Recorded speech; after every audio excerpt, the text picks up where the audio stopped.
নমস্কার বন্ধুরা, আশা করি আপনারা সকলেই ভালো আছেন এবং সুস্থ আছেন। রাধাকৃষ্ণ চ্যানেলে আপনাদের সকলকে স্বাগত জানাই। আজকে আমাদের আলোচ্য বিষয় হচ্ছে উল্টো রথযাত্রার দিন ভুল করে করবেন না এই 5টি কাজ, নইলে সংসারে অমঙ্গল অভাব আসবে। জয় জগন্নাথ।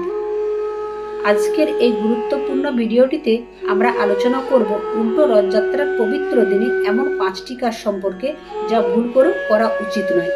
কারণ এই কাজগুলি করলে সংসারে দুঃখ, অশান্তি, আর্থিক ক্ষতি এবং অমঙ্গল নেমে আসে। আপনার পরিবারের সন্তান, স্বামী স্ত্রী জীবনে যেন কোনো অশুভ শক্তি প্রবেশ না করে। তাই ভিডিওটি একবার শেষ পর্যন্ত দেখুন, আর ভালো লাগলে অবশ্যই লাইক, কমেন্ট আর শেয়ার করতে ভুলবেন না।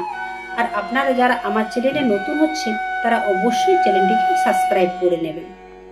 আর আপনি যদি জগন্নাথ দেবের ভক্ত হন তাহলে অবশ্যই কমেন্টে জয় জগন্নাথ লিখবেন। উল্টো রথযাত্রার অন্যতম গুরুত্ব অংশ হলো উল্টো রথ, যাকে বলা হয় বহড্ডা যাত্রা। এই দিনে জগন্নাথ দেব বলভদ্রা ও সুভদ্রা মন্দিরে ফিরে আসেন।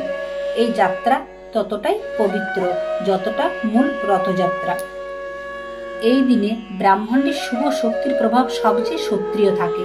তাই এই দিনে কিছু কাজ করলে তা সরাসরি আপনার ভাগ্যে প্রভাব ফেলতে পারে, ইতিবাচক বা নৈতিবাচক। আজ আমরা আলোচনা করব সেই 5টি নিষিদ্ধ কাজ নিয়ে। 1 নাম্বার, গালিগালাজ ও ঝগড়া। এই দিনে মনের উপর নিয়ন্ত্রণ হারালে সেই ব্রাহ্মণ্ডে নৈতিবাচক শক্তি সৃষ্টি করে।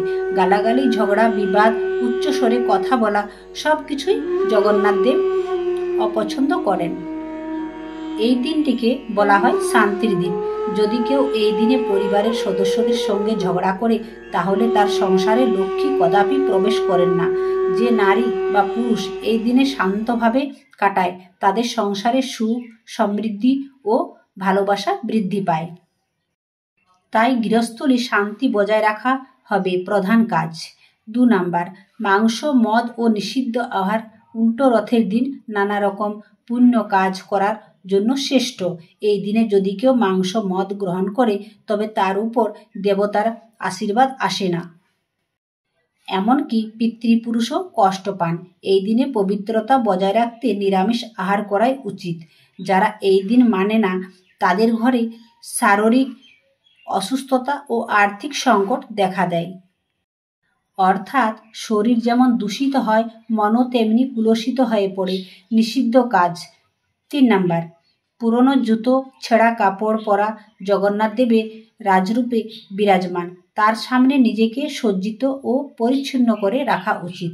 উল্টো রথের দিন বিশেষভাবে নিজের পোশাক, শুচিতা ও ব্যবহার ঠিক রাখা দরকার। যদি কেউ পুরনো, ছেঁড়া বা নোংরা জামা পরে এই দিন কাটায় তবে তা অমঙ্গল ডেকে আনতে পারে। স্নান করে পরিষ্কার কাপড় পরে পুজো ও প্রার্থনা করলে তা সরাসরি ফল দেয়।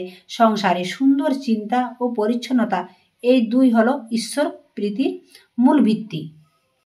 4 নাম্বার, অন্যকে কষ্ট দেয়া, পশু পাখিকে তাড়ানো। এই দিনে দয়া এবং করুণার শক্তি সবচেয়ে বেশি কার্যকর। জগন্নাথ দেব স্বয়ং করুণার সাগর। তার দিনে যদি আমরা পশু পাখিকে, গরিব, সহায়তাকে কষ্ট দিই তাহলে ঈশ্বরের অপ্রীতি অর্জন করি। অবহেলা বা হিংসা করলে ভাগ্য রুষ্ট হয়। বরং এই দিনে একটু দান করুন, পশু পাখিকে খেতে দিন, গরিবকে সাহায্য করুন। তাহলে আপনার ভাগ্য খুলবে এবং সংসারে শান্তি আসবে। 5 নাম্বার, ছেঁড়া কাপড় বা নখ, কেশ কাটা। এই দিনকে পবিত্র তিথি হিসেবে ধরা হয়। উল্টো রথের দিনে নিজের দেহ থেকে কিছু কেটে নিলে, যেমন চুল, দাড়ি, নখ, এটি অশুভ বলা হয়। এই দিন অনুশুদ্ধি প্রয়োজন, অর্থাৎ দেহকে যতটা সম্ভব বিশুদ্ধ রাখা। কোনো কাটাকাটি বা রক্তপাতের কাজ, এমনকি রান্নাঘরে ছুরি কাটা থেকেও সাবধান থাকা উচিত। কারণ এতে অজ্ঞানভাবে আপনার ঘরে নৈতিবাচক শক্তি প্রবেশ করতে পারে। তাহলে এই উল্টো রথের দিন কি করব? সকালে উঠে স্নান করে শুদ্ধ পোশাক, ভগবানের নাম জপ, জগন্নাথ স্বামী নয়ন পথগামী ভব তুমে এই মন্ত্র 108 বার জপ করুন। নিরামিষ খেয়ে ব্রাহ্মণকে দান করুন। পরিবারের সদস্যদের সময় দিন, মনে শান্তি রাখুন। বিশেষ করে আজকের দিন যেন কোনো রকম ঝগড়া, মিথ্যা বলা বা হিংসার মধ্যে না কাটে। ভুলও এই 5টি কাজ করবেন না, নইলে সংসারে সুখ শান্তির পরিবর্তে আসবে দুর্ভাগ্য। জগন্নাথ দেব যেন আপনাদের সবাইকে আশীর্বাদ করেন, এই কামনায় ভিডিওটি শেষ করছি। আর আপনাদের যদি ভিডিওটি ভালো লেগে থাকে তাহলে অবশ্যই কমেন্ট বক্সে জয় জগন্নাথ লিখতে ভুলবেন না।